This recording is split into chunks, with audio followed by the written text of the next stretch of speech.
Are you ready to take that truth on for the holiday season in all its craziness? Can we still be whole and holy? Can we still see others as whole and holy? We're getting started in our new message series, and I was struck by a scripture that comes from the Christmas story of the Bible. I was raised with that story, and it's grown and developed and meant a lot of different things to me throughout my life. But I felt like based on things that you and I and the world, everyone on it, have been going through for the last few months, maybe years, I don't know, that this would be a good season to begin, let there be peace. Let's let that be our message series this month as we go into the holidays. Let there be peace. Doesn't that sound good? So remember the part of the Christmas story, maybe you guys have heard it, where shepherds are out with their field, the flocks in their field, and it's probably nighttime. And suddenly an angel appears in front of them and starts to tell them about a baby, a Christ child that's about to be born. And not long after she was talking with them, it said, suddenly there was with the angel a multitude of the heavenly host, praising God and saying, glory to God in the highest, and on earth, peace, goodwill toward all people. And you know, as she's telling that story, I want you to think of it in two ways. First of all, people interpret it literally. She's announcing a Messiah, the new baby that's coming to change the lives of every Jewish people. All the Jews on the planet have been looking for this for centuries.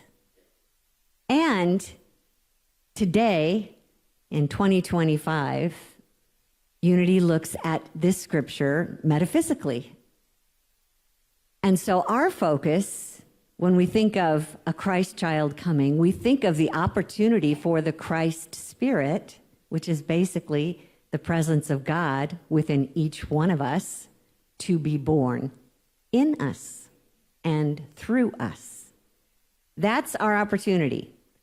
And it's not just at Christmas time. It's pretty much all year long, opportunities to remember you and I are each spiritual beings expressing the one presence and the one power, individually, uniquely as each one of you. And we're here to explore how to make a way for that to happen through us. Through us. So while we're busy, we think Christmas shopping is a big deal. I'm just going to say that to allow that Christ child within us, that Spirit of God, to express fully through us, that's a much bigger task, wouldn't you say? And as we are making way for that Spirit, let there be peace on earth and goodwill toward all people. When we focus on that presence of the divine in each one of us, we don't have to go shopping for it. It's right here all the time. When we focus on that, we are literally opening the door and our heart and our mind to the divine presence that we are, and creating a way for, metaphysically, that Christ child to be born in us, to express and live through us and as us. And as we look at the ways that we can do that this month, there's going to be all kinds of ways to let there be peace. And typically when we talk about that goodwill toward all people, it's about us finding peace between yourself and the other person, right? But it's also, I want you to think big ideas, small ideas, personal ideas. It could be everything from other countries, other cultures, to yourself. Let there be peace with myself. Let there be peace with my troubles. We're going to talk about all of that this month. And today, rather than focus on negotiating peace with ourselves and someone else, I'm going to start at the beginning of the scripture that said, let there be peace on earth, only we're going to change the preposition. Let there be peace with the earth. Did you realize that the planet that you're standing on is seeking peace as much as we are? And that we actually have the ability to help that process along? Does that sound like something you'd be up for? Okay, well, I can't do that as well as someone else I know that's part of our spiritual community at Unity, and that's Jill Maddox. Anybody here met Jill? Okay, so she's going to be speaking with us here in a minute. And I want you to know that she comes as an environmental scientist, where her main task right now, her focus, is to help prevent the spread of disease from your favorite, mosquitoes. Wouldn't you like that job? Okay, Susan's going to cheer you on over there. All right, but here's the thing I know about Jill. She has a heart for teaching. Not just how to abate mosquitoes, but also how to be interconnected with our planet. She knows a lot more about that than I do, and she's going to help us understand how to live in relationship. When we learn how to live in relationship with the earth, we're going to learn how to live better ourselves on the earth, how to live better with each other on the earth, how to make better decisions. I'm so excited for you to hear what Jill has to say about how we can make peace with the earth. Jill, will you come on up, please? Thank you.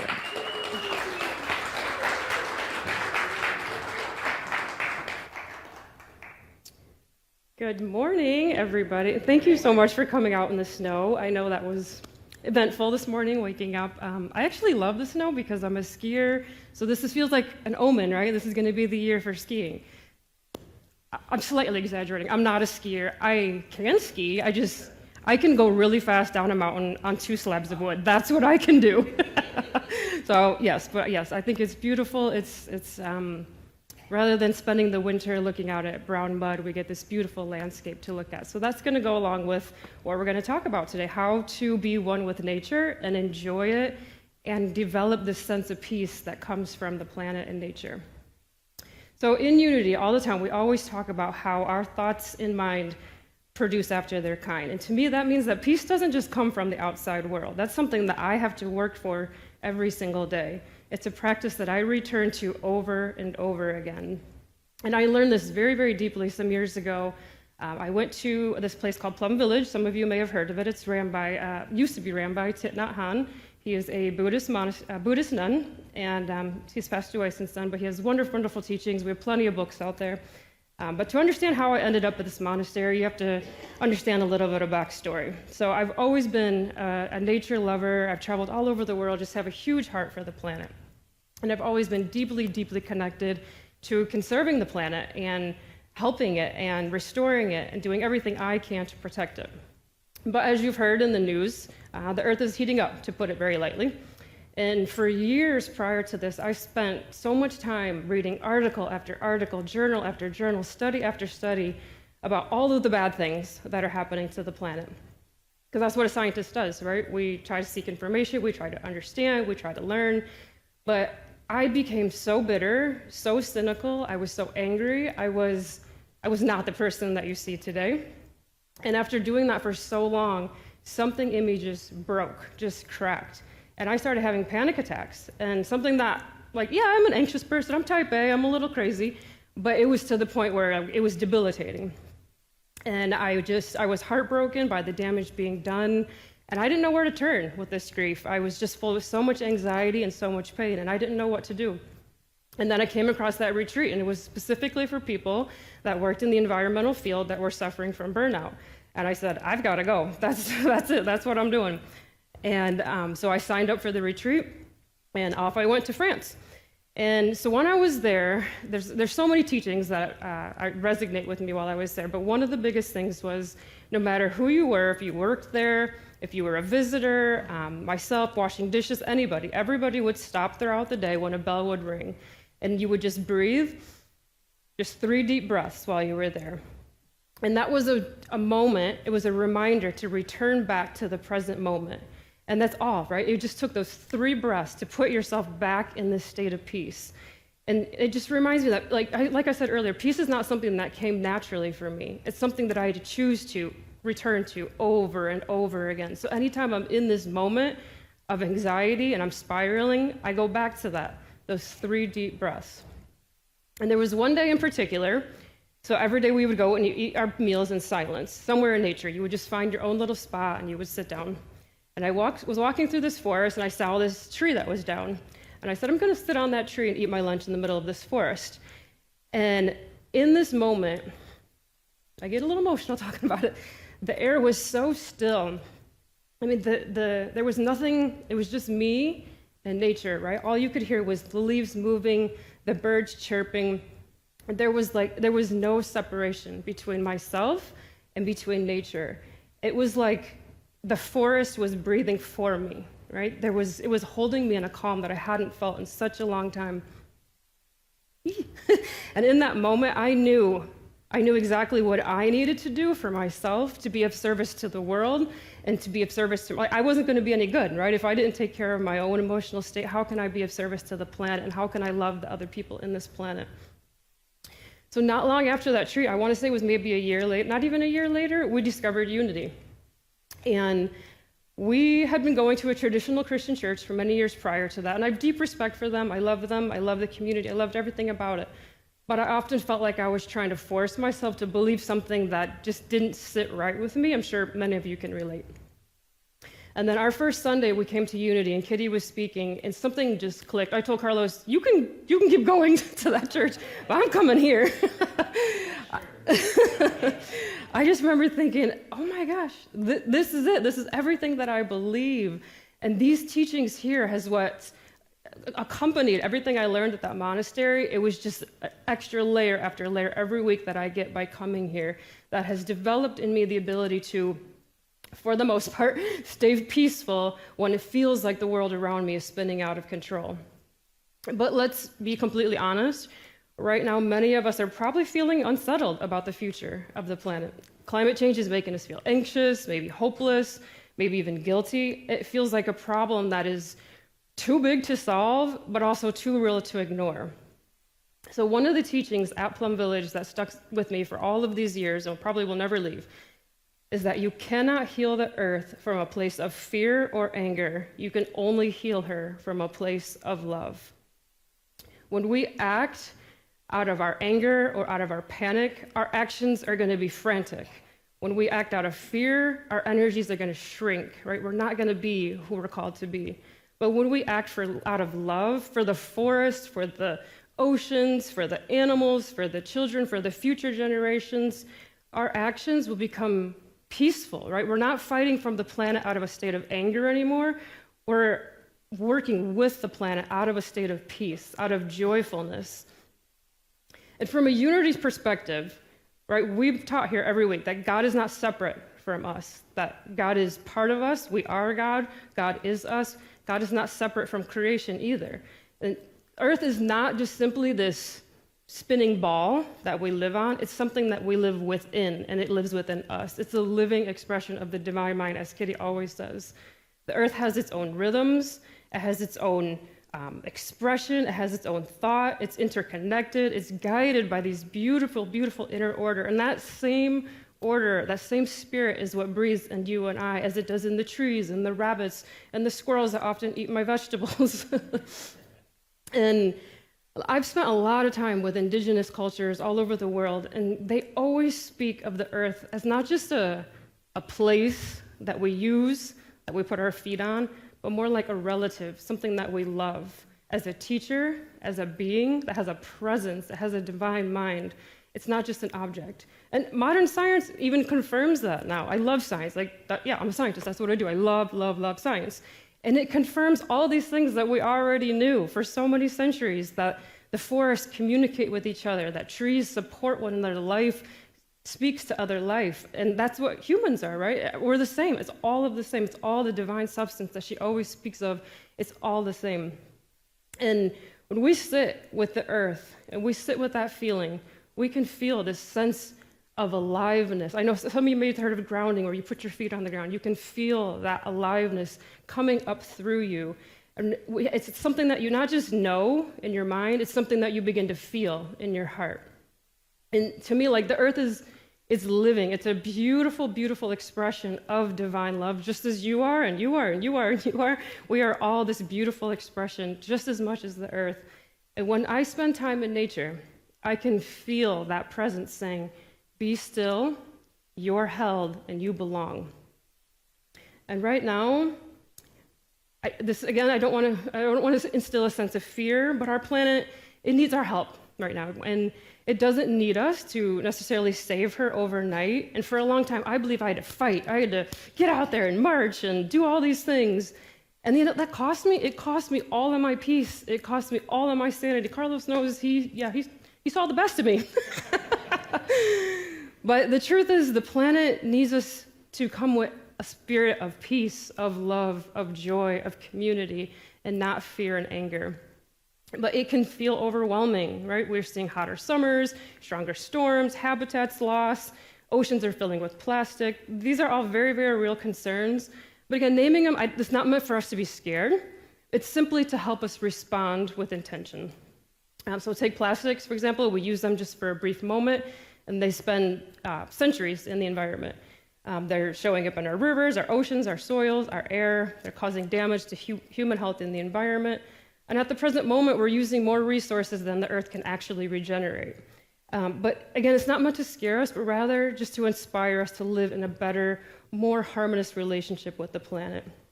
And here's the beautiful truth. A lot of this is more simple. It seems so big for so long. I'm like, this is so overwhelming. But there's simple solutions, right?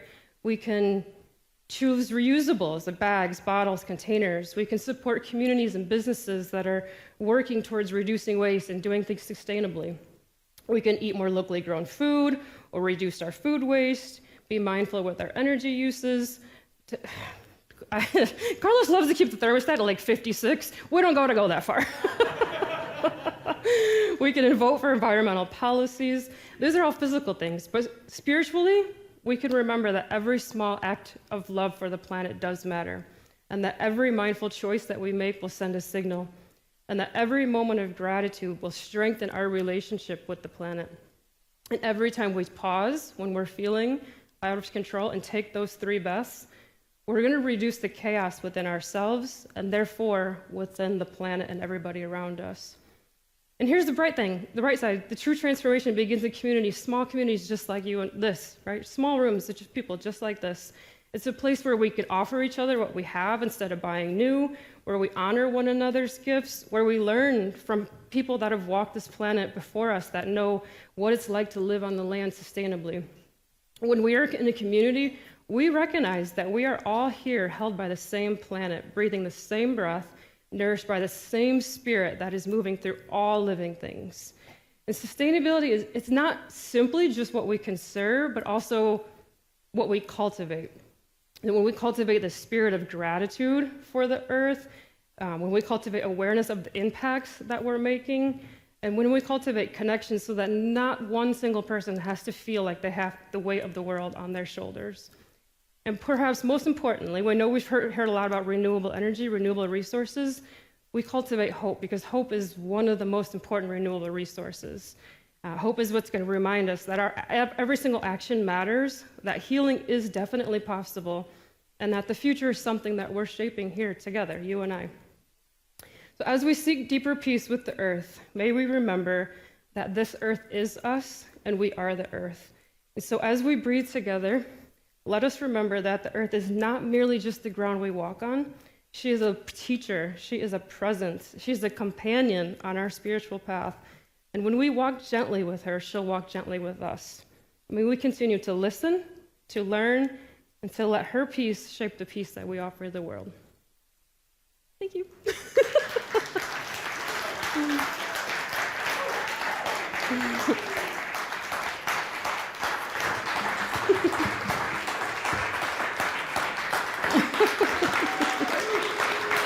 Lordy.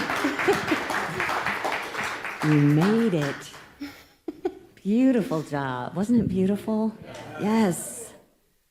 And I have so many questions, and I hope you have questions because we want to take your questions. If you have a question for Jill, I'm going to start by just asking about your concept and then maybe hear from you guys as well. But you touched on just a little bit about how we tend to, especially in unity when we're maybe in the middle of a meditation, we talk about grounding ourselves, right? Do you remember hearing me say that? What is your take on that whole concept of us sitting there imagining that roots are coming down from our feet down into the earth beneath us? What does that have any meaning to you at all? Yeah. Any kind of connection or? Yeah, absolutely. So as I mentioned when I sat in the forest, when you sit in nature, whether it's in your backyard or it's in a forest or it's next to a river, when you sit in creation, when you sit in this divine substance that Kitty always mentions, you get this feeling that you are so interconnected with the planet. That I am made from the planet, right? And the planet is made from divine substance. I am made from divine substance. So to me, nothing reminds me of my divinity more than sitting in nature and taking my socks off and getting full of mud, whatever, I don't care. And just sitting there and absorbing that energy that the earth provides to grow the trees, to feed the animals, to feed you and I. When I think of it from that spiritual perspective, it leaves you in a state of awe and wonder. And then you take that awe and wonder when you go home and to work and you're stressed the next day, you can still come back with those 3 breaths to remind yourself of those roots that are deeply, deeply connected into the earth and that divinity that you felt in that moment. And every opportunity, even if it's a 5-minute walk on lunch, to just take those 3 breaths and remind yourself that you are divine. Thank you. I mean, do you guys know what that feels like when you go out and take your shoes off for once and feel it in the ground and imagine how just immense the planet is, how much it right now at this moment is containing not just this group here and those watching online, but all over the planet. If we can, in those scary moments, those exhausting moments of life, we find our peace with the planet, we have an opportunity to be grounded in such a way that we can't be pushed over.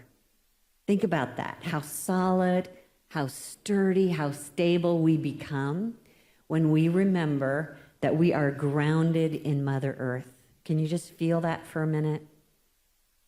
And allow that steady peace. I mean, Jill did such a beautiful job of helping us feel that peace that it is.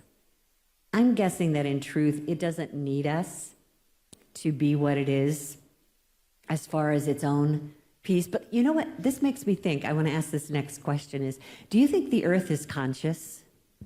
Absolutely, absolutely. When I think about that, I think about it from a scientist's perspective, because that's what I do, but I also think about it from a spiritual perspective. So from a scientist's perspective, this is something that's been studied recently, that the trees, forests speak to each other. So for example, if there's a forest and there's a disease that shows up in that forest, the trees have this incredibly intense system underground where the roots and the microbiomes and the fungi, they all speak to each other. And what they're doing is they're telling other trees, hey, there's a disease present, put your armor on, because, we got to protect each other, protect all of the trees. And that's humans, right? We speak to each other, we communicate with each other. That's consciousness, when we're able to identify and speak to each other and help each other. And even if just one tree, this is one that's fascinating to me, even if just one tree is unhealthy, the neighboring trees will start to send nutrients underground through its root system to that tree because it knows they're better together, right? And that's humans, right? We know we're better together. We know that if someone's hurting, if we share with them, if we help them, that we're inspiring, we're lifting that person up. And part of that's consciousness, right? Yeah, yes, absolutely. And then from a spiritual perspective, yeah, absolutely. Like I said, every time that I sit in nature, I have this deep, deep knowing that the earth is alive, that I'm alive, that I'm a part of this beautiful divine substance that looks like me and that looks like you. Yes, same as.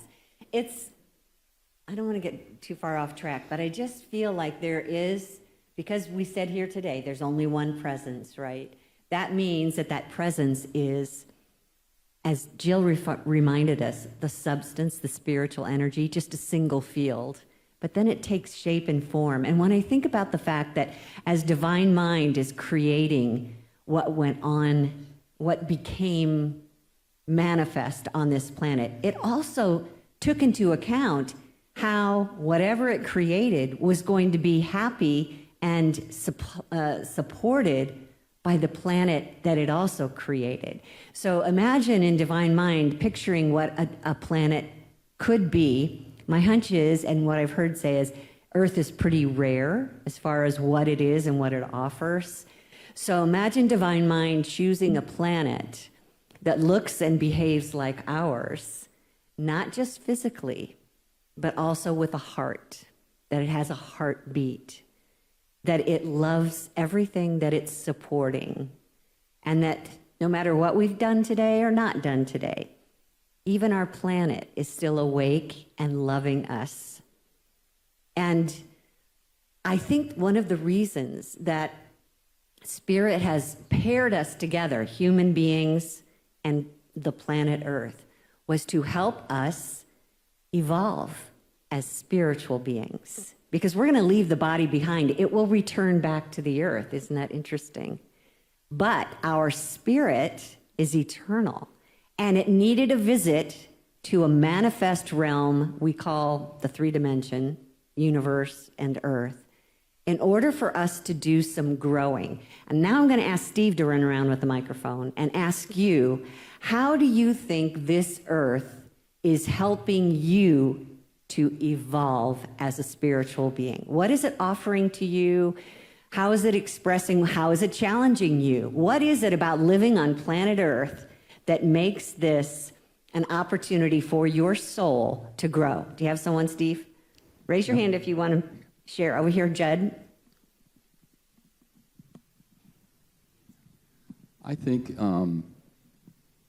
it's given the climate change and global warming that it's given me an opportunity to contribute to by eating less meat and driving an electric car. I feel good about it, not only from a, attaboy, but I also feel that it definitely helps. And I think that's what the science shows, right? Hopefully. Yes, thank you. Who else is feeling like the planet is helping you as a spirit to evolve? To me, it does it in the many beautiful ways that it can express itself, and giving me the choice to select how I interact with it. Skiing, scuba diving, biking, walking, resting, camping. There's just, to me, an infinite amount of mountains and rivers and expressions of Earth that are just out there, available. So in any moment, for whatever my desire, if it is actively or resting or any other way, I can connect and interact. Beautiful. Thank you. Over here, look at this, all guys today. I agree with what both of you have said, and for me, it's I don't even have to think about it when I go out in nature. There's a shift. And I can feel it in my body. Even as soon as I get out of my head and I'm focused on the present and nature, I can just feel my body shift into a very different place. So, and then what I tried to do to give back, I'm trying to do solar panels and all that kind of stuff, and not eat meat. But it's whatever I'm trying to give back. I get way more from just experiencing the joy of being in the earth. Wonderful. And what it gives to me. Thank you. Is anyone else evolving? Linda? Oh, look, they're all coming alive over here in this section. Rhonda, then Linda, then Danny. Hi, thank you for your speech. I recently had to bury my sister, and after the funeral services, myself, my mother, my sister, and my niece went back to her burial site, and there was a tree right next to it. And we all put our hands on it and felt the most wonderful vibrations. And I know other people have felt vibrations from trees, but my mother is totally clueless about it. She's like, oh, I feel something. It was really sweet. And my question is, are you aware of, obviously I felt there was an energy exchange through the tree from the earth to us. are you aware of like scientific testing about anything that creates vibration in trees and things like that during specific times? Or is there any science on that, or is it just this internal feeling that we're feeling the energy from the trees, as far as you know? No, so there's this thing called, I'll just use the term that you would know, forest bathing. You may have heard of it. Say it again. Forest bathing. Forest bathing. Hey, Forest- we've done that. Remember, some of us as okay. a group, not me, but others here. It comes from Japan, and they started doing forest bathing because a lot of the Japanese people, they work really, really, really hard. And so they were experiencing a lot of anxiety, stress, heart attacks, many, many heart problems. And they actually found that spending time just walking in nature, just very, very slow walks, like you said, just feeling the tree, feeling the flowers, feeling the grass, it lowered their cholesterol, it lowered their blood pressure, had so much good health effects that the insurance companies now started covering it in Japan. Wow. Because I truly believe it's because of the energy that the earth is giving us. I mean, how else would you explain that other than the consciousness and the aliveness of the planet just embedding itself within us? Beautiful. Wow, that's so cool. Linda? I feel that nature offers me an opportunity to develop my ability to appreciate. If I just sit and watch, look at the small things. Last spring, I had an opportunity to watch a mother robin raise her babies from my bedroom window. And my heart just rose and expanded, and I was filled with joy to watch this miracle in front of me. Beautiful. So I'm so grateful. Thank you. Val, what's your hand? I didn't really realize that nature was really therapy for me, and that's why I love gardening, landscaping. And I remember being in my garden and just thinking, like, this is incredible. Like, how can, my son planted a acorn and, turned into a 12-foot tree. And I don't know, just I had a lot of fruit, and even now when I go walking, I need that. I need that because I'm going through a lot, and it just connects me. It calms me. Yeah. I watch everything. I see everything out there. I used to, even with the kids, like, look at the sky. What can you see? And it's just, and I take photographs constantly of nature everywhere. Beautiful. Yeah. Thank you. Danny, you want to raise your hand so she can see? There you go. I always find myself trying to force things to happen. And what I learned from nature is that it doesn't try to do anything. It just does it. Like, the grass doesn't try to grow, it just grows. The tree doesn't try to grow, it just grows. The bird doesn't try to fly, it just flies. There's a consciousness in the planet that, just allows itself to be. And we teach that here at Unity, just to be. Just to be. And when I get into that mindset, which sometimes we all get in and out of it, but when I'm in nature, that mindset just reminds itself. If you go out and sit in the forest, and we've been to the 40 national parks, we've seen the power of the mountains, the strength of a rushing river, and all that kind of stuff. When you sit there with that and just watch it, and it just does it. There's no schedule, there's no calendar to follow. It just does it. It doesn't Beautiful try to do thing. anything. Thank you, Danny. Okay, was there somebody over here? Here. Nancy and then Susan, and we'll stop. I have bouts of physical illness, and when you're in the midst of that, I think, as everyone knows, you're so overwhelmed by it that you can't get out of yourself. You're just feeling the ick, the pain, the exasperation. Russell comes to my rescue and says, "It's time to go to nature." And we go down to Argonne, Waterfall Glen, and we walk. Even if I'm feeling very weak or ill, and lo and behold, the next day, I'm not only on the mend, I'm in many cases, mended. Yes. And it's like, wow. It's a beautiful thing, right? Thank you, Susan, and then we'll wrap this up in meditation. I think for me, time. My ego, my to-do list, all operate on a different time scale. Okay. And when you get into nature, there's a reminder that there's a different time scale. There is no and it's time much almost. closer to spirit's time scale. Yes, much closer to spirit. It's just there. And Beautiful. it just moves as it should. Yes, it's a good model for us, isn't it? Thank you. Thank you, everyone. And thank you, Jill. Would you guys give her some love? Thank you, Jill.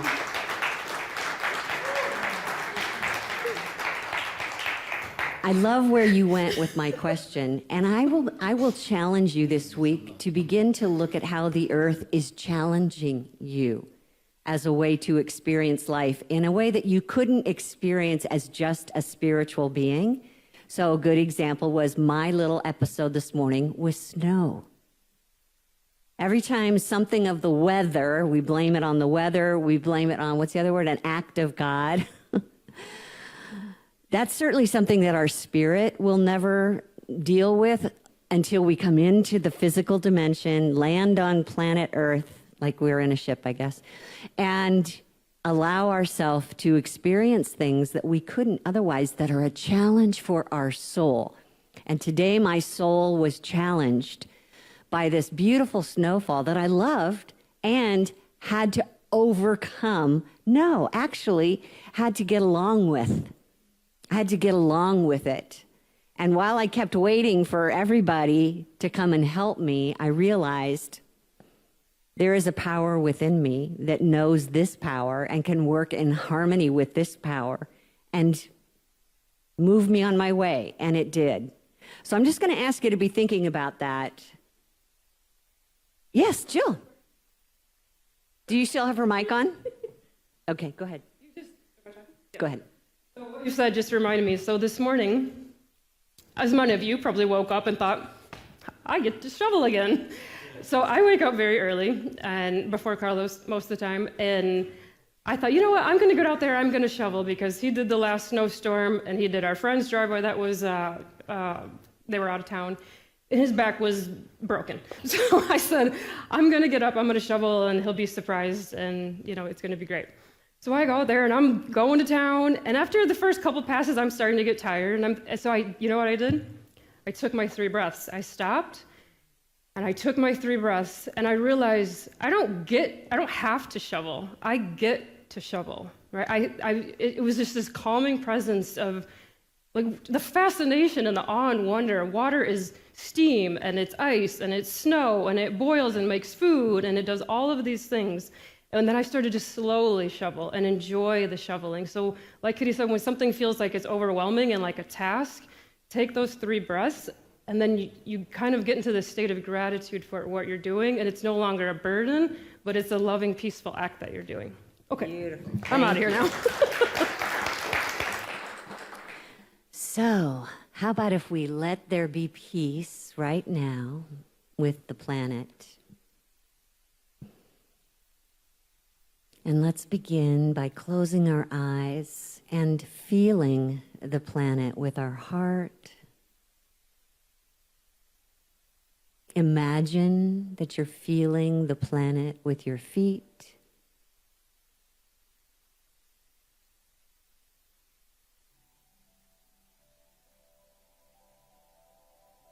Imagine that immense, beautiful sphere resting beneath your feet goes on and on into oceans, across mountains, into forests.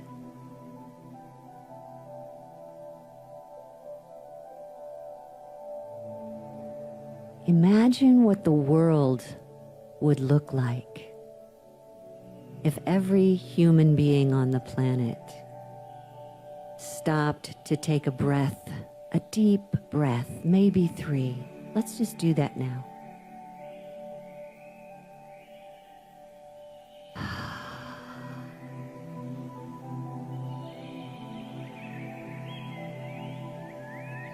Take another breath.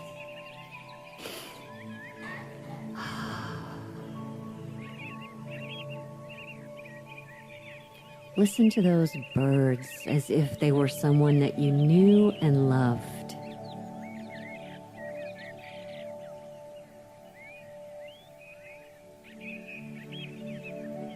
Part of my family.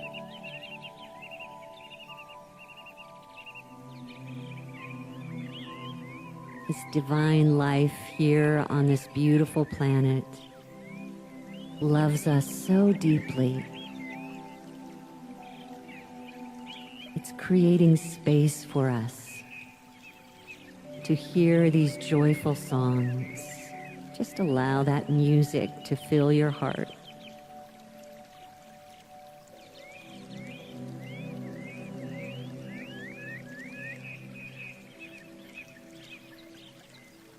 Imagine the earth as a mother smiling now, saying, "See what I've given you?"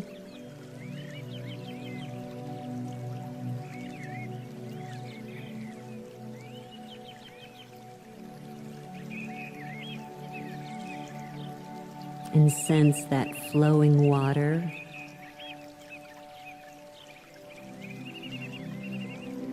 Imagine where it's going.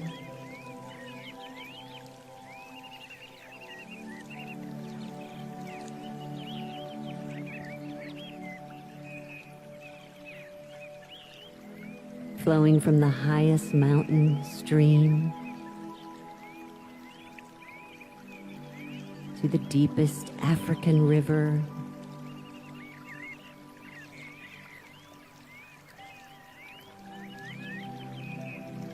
Imagine yourself riding on that water stream as it takes you straight out into the ocean.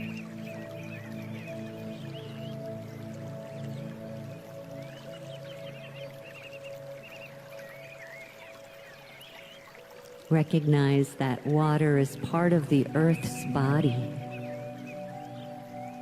Not just dirt, not just rocks. Cleansing water. Becoming clouds.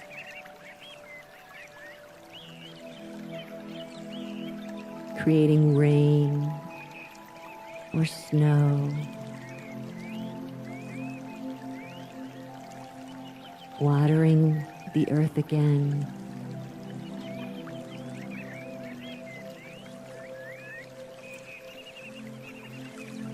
Allow the peace of the earth to become your peace.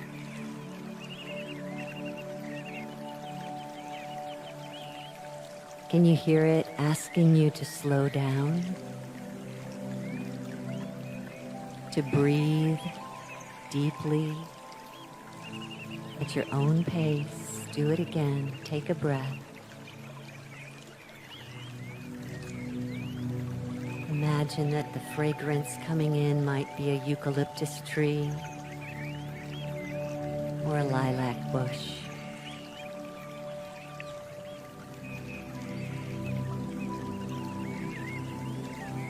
This beautiful home we live on loves us. Nourishes us, inspires us.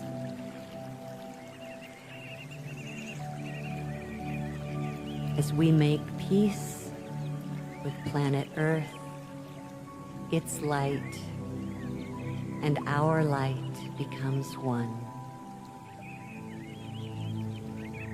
Not just for ourselves. As we make peace with Mother Earth, we can share her light with all beings, all life.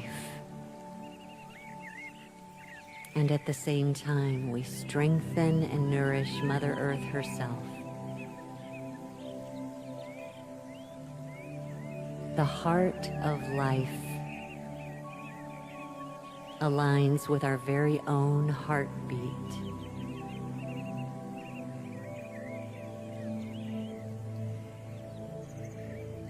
Open your heart to this beautiful earth and say thank you. Thank you. I choose to live in harmony with my home. Just hold that thought for a moment. I choose to live in harmony with my home, this beautiful planet.